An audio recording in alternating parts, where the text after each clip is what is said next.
lost loved ones on September 11th, 2001.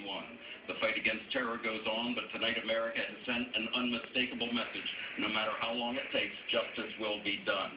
And I think that reflects what our national security analyst Juan Zarate was saying a little while ago. This wasn't something that happened overnight. This is something that really took 10 years to happen. Now, the president did say that he advised and instructed Leon Panetta, the CIA director, when he was first sworn into office, President Obama, that he wanted to make capturing or killing Osama bin Laden his top priority. But certainly the structure of the operation to make this happen was something that was initially put in place under President Bush. It was a long-term effort and certainly much to the relief and some would say the joy of people here in the White House and Americans across the country. Osama bin Laden has been killed by a small team of U.S. military and perhaps intelligence operatives. It's not clear exactly who was involved there in Pakistan, and the body is now in the custody of the United States. Russ? Chip Reed of the White House, thank you very much. I'm going to read a statement now from Gordon Felt. He's the president of the families of Flight 93, the flight that went down in Pennsylvania on September 11th.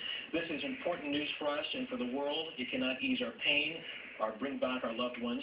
It does bring a measure of comfort that the mastermind of the September 11th tragedy and the face of global terror can no longer spread his evil. This is from Gordon Felt, the president of the families of Flight 93.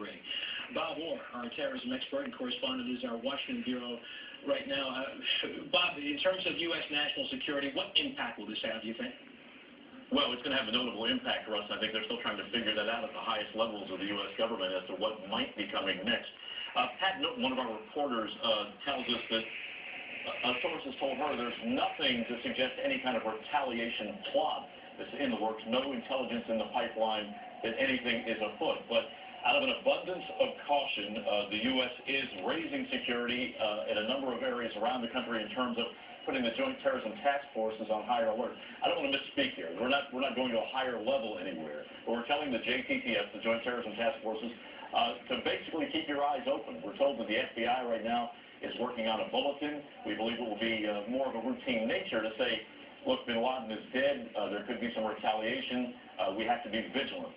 So this will move us to a somewhat higher posture in terms of security, but we have to say at this point there is no credible intelligence that we know of that anything is in the offing. Now, that said, going back to last fall, there was a plot that was fairly well advanced, we're told, against a number of places in Europe, and since then we know that the Al-Qaeda in the Arabian Peninsula, the group based in Yemen, has actively been planning to try to hit the United States in Western interests. So this, in the radical Islamic world, is going to possibly give them some fire to try to do something about it.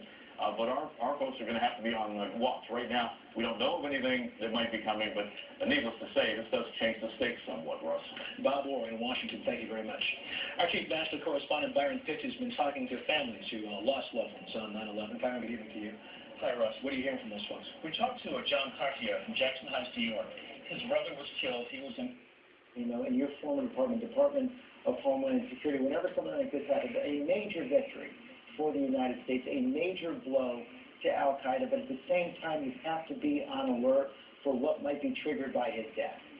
Well, I not prejudge, but I do suspect, without any inside information, that there have been the appropriate alerts sent out to law enforcement, broader law enforcement community about ramping up security around certain sectors, both public and private. I must say that I think ever since 9/11, we've been on guard constantly. Remember, this is bin Laden and Zawahiri and others have been taunting the United States, threatening the United States. And while sometimes I think that America, as individuals, perhaps have lost not the sense of urgency, but the further away we got from 9/11, the more distant we became and among their concerns. But I don't think our professionals have ever lost that sharp and that keen sense of commitment to make sure that we're safer every single day. And that's the same attitude they bring to the job tonight and tomorrow, and probably be heightened for the next several weeks or months. obviously with a great concern that this may precipitate some retaliation, if not in the United States, then around the world. Well, Mr. Secretary, thank you very much for your time tonight.